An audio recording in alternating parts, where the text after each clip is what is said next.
My blood turned to ice as Amanda slid each glossy photograph across the polished mahogany dining table.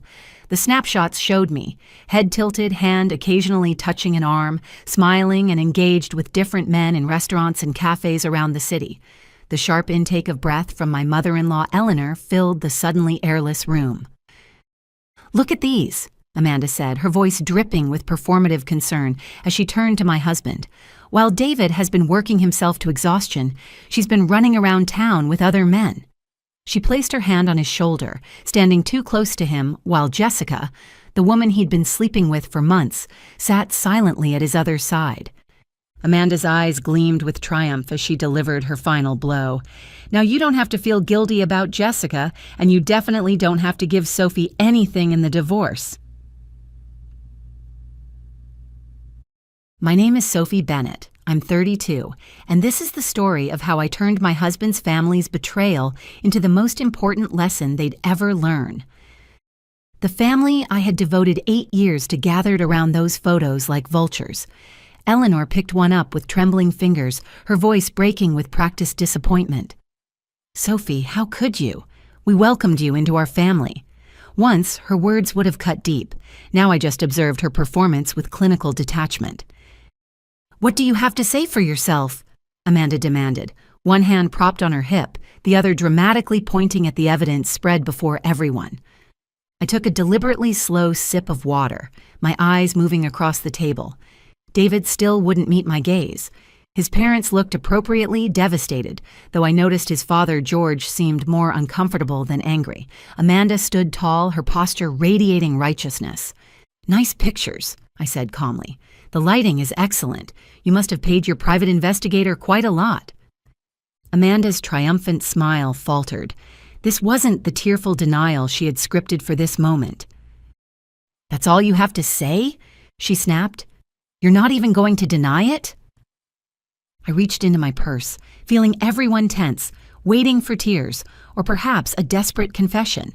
Instead, I placed my tablet on the table, its screen dark and reflective against the wood. Why would I deny it? My voice remained steady. Those men are all divorce lawyers. The silence that followed was absolute. "What?" Amanda stuttered, her composure cracking. I pointed to each photo methodically. "That's James Morrison, the best family lawyer in the city. This is Michael Turner. His firm specializes in cases involving infidelity. And this dinner, that's William Parker. He's particularly skilled at handling cases where people try to hide assets before a divorce." Amanda's face drained of color. David suddenly found his water glass fascinating. "You see," I continued, "when I discovered David and Jessica 3 months ago, I decided to prepare properly." "You're lying," Amanda said, but uncertainty had replaced her confidence. I activated my tablet, displaying emails and signed agreements. The wonderful thing about legal consultations is that there's always documentation. I scrolled through the files deliberately. "But that's not even the most interesting part," I added, finally looking directly at David. "What do you mean?" Eleanor's voice trembled. "Well," I said, "during one of these meetings, I learned something fascinating about recent property transfers in this family. Lots of money and houses changing hands, new companies being formed." I let the implications settle over the room. George shifted uncomfortably in his chair.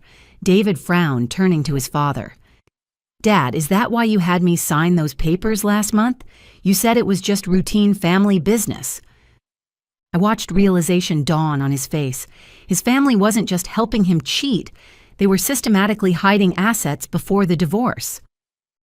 "David, sweetheart, we were just protecting you," Eleanor began. "Actually," I cut her off, "you were committing fraud." I smiled thinly. "And my lawyers have documented everything." Amanda collapsed into a chair, the architect of her perfect trap suddenly finding herself ensnared. "You knew," she whispered. "You knew this whole time." I nodded, gathering my belongings.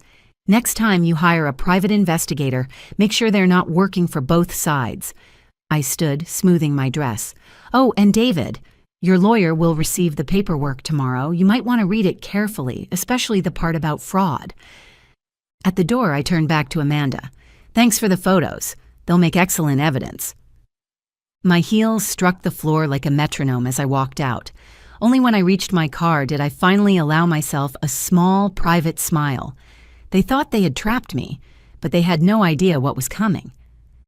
The next few days unleashed chaos. My phone buzzed constantly with messages from David's family, threats mingled with tearful pleas. Amanda cycled between rage and panic, her texts growing increasingly desperate.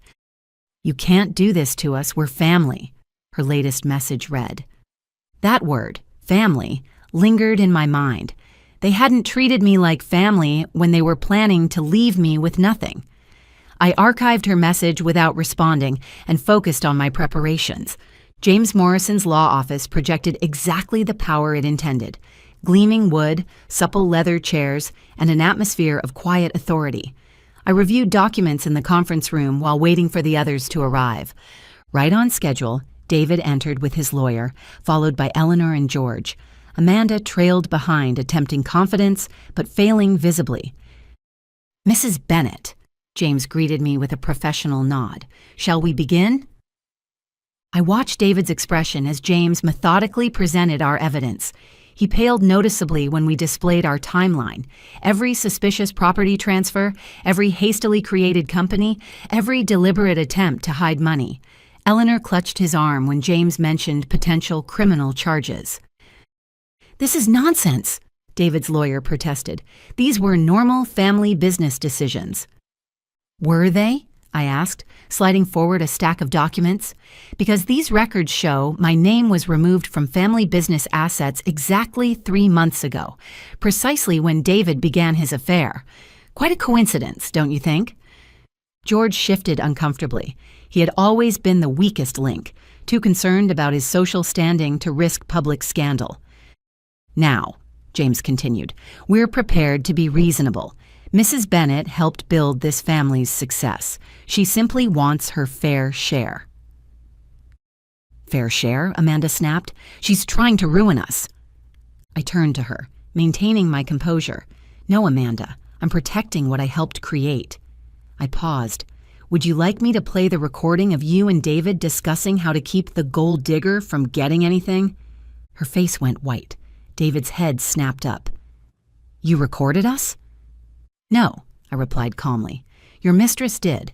Jessica was quite helpful once I showed her proof that you were planning to discard her too, once you'd secured your assets." The room erupted. Eleanor dissolved into tears. George demanded to speak with his personal lawyer. Amanda screamed about betrayal.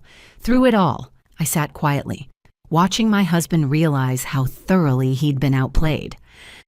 "Here's what's going to happen," James spoke over the chaos, his voice commanding immediate silence. "We have documented evidence of attempted fraud. We can pursue this criminally, or we can reach a reasonable settlement today. Your choice." David's lawyer requested a moment with his client. As they huddled in the corner, I could see the fight draining from David's body. He'd always been arrogant, convinced of his own cleverness. But now, he looked hollowed out. "We'll agree to fair terms," his lawyer finally announced. "Excellent," James smiled. "Mrs. Bennett has already outlined her requirements." He distributed copies of my settlement proposal. I'd been thorough but not vindictive. I wanted what I'd helped build, nothing more. "This is outrageous," Eleanor exclaimed, but George placed a restraining hand on her arm. "Sign it, David," he said quietly. "We can't risk this getting out." As David picked up the pen, Amanda made one last desperate attempt. "Wait!" Those photos, they were in public places. She was flaunting these meetings. I couldn't help but laugh softly. Of course they were public. I wanted you to see them. Every lunch, every coffee meeting. I knew you were having me followed. I just made sure your investigator captured exactly what I wanted you to see. The realization that they'd been played at their own game finally silenced them. One by one, the documents were signed. As James gathered the paperwork, I stood to leave. "Sophie," David called, his voice strange. "When did you get so calculating?" I paused at the door. I learned from the best, didn't I? Family taught me. The irony wasn't lost on anyone in the room. As I walked out of the office, I felt lighter than I had in months. Sometimes the best revenge isn't just about winning, it's about showing them they underestimated you all along. Outside, the autumn air felt crisp and clean. My phone buzzed with a message from Jessica. "It's done. Thank you for showing me the truth about him." I smiled, remembering how easily David's mistress had become my ally once I showed her proof of his pattern. His promises to her, his plans to discard her just like me after securing his wealth. Sometimes the strongest alliances come from unexpected places. Driving home, I thought about family, not the one that had betrayed me, but the one I would build for myself now, on my own terms. 6 months after the settlement, I sat on the balcony of my new apartment, sipping coffee and watching the city awaken. Morning sunlight cast long shadows across my newly furnished living room, highlighting the fresh start I'd created. My phone buzzed with a text from Jessica of all people. We'd maintained an unlikely friendship after everything. "You won't believe who I just saw at Riverside Cafe. Amanda, she actually tried to pretend she didn't see me." I smiled, remembering how thoroughly the family had unraveled after our meeting. Their carefully constructed facade of perfect family business had cracked under the weight of their own schemes. George had retired early, claiming health issues, but everyone knew it was to avoid the whispers at his precious country club. Eleanor had thrown herself into charity work, desperately trying to maintain their social standing. Amanda perhaps had faced the harshest reality check. Her role in the attempted fraud had cost her position in the family company. Last I'd heard, she was working as a junior accountant at a small firm, a significant step down from her former executive title. My phone rang. James Morrison. "Sophie," he greeted warmly. "Just wanted to let you know the last of the transfers are complete. Everything's officially settled." "Thank you, James, for everything." "You know," he said thoughtfully, "in all my years practicing law, I've never seen someone handle betrayal with such strategic precision. Have you ever considered a career change?" I laughed, but his words resonated. In outmaneuvering David and his family, I'd discovered parts of myself I never knew existed: strength, cunning, and an ability to see several moves ahead. Later that afternoon, I met Laura, my closest friend, for lunch. She'd been my rock throughout everything, one of the few people who knew the whole story from the beginning. "Have you heard?" she asked, sliding into her seat. "David's been demoted. Apparently, some of his business decisions during the divorce drama didn't sit well with the board." I shook my head. "I'm not surprised. He always did think he was smarter than everyone else." "Speaking of smart," Laura leaned forward, "how's the new venture going?" After the settlement, I'd used part of my funds to start a consulting firm helping other women navigate complex divorces and financial disputes. It felt right, using my experience to help others protect themselves. "We're expanding," I said, unable to hide my pride. "Opened a second office last week." "Look at you," Laura grinned. "From being blindsided by your husband's betrayal to running your own empire. Who would have thought?" I reflected on the woman I'd been a year ago, trusting, naive, willing to believe in family loyalty above all else.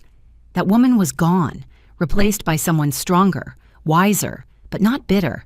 If anything, I was grateful for the lessons learned. My phone buzzed again, another text from Eleanor. "I miss you. The family isn't the same without you." I archived it without responding. Some bridges, once burned, shouldn't be rebuilt. That evening, as I reviewed applications for my firm's mentorship program, I reflected on how life had changed. The family that had tried to destroy me had inadvertently set me free. Their attempts to leave me with nothing had pushed me to become something more than I'd ever imagined. The doorbell rang. Jessica with a bottle of wine. Our monthly catch-up sessions had become a tradition of sorts. "To Karma," she raised her glass, settling onto my couch. "David's dating someone new, by the way. Poor girl has no idea what she's getting into." "Should we warn her?" I asked, half joking. Jessica laughed. "Something tells me she'll figure it out on her own. Besides, I hear she's quite clever with computers. Maybe she'll catch on faster than we did." We shared a knowing look. Sometimes the best revenge isn't about getting even. It's about moving forward while watching karma do its work. As the sun set over the city, casting an orange glow through my windows, I felt at peace. The family that had tried to write me off as naive had taught me the most valuable lesson of all. Never underestimate someone who has nothing left to lose. My new life wasn't built on revenge or bitterness. It was built on wisdom, strength, and the knowledge that sometimes the worst betrayals lead to the best beginnings. I raised my glass to the setting sun, silently thanking them for teaching me exactly who I could become. The story of how my husband's family tried to destroy me had become the catalyst for my greatest transformation. Sometimes the best revenge isn't about getting even. It's about getting better.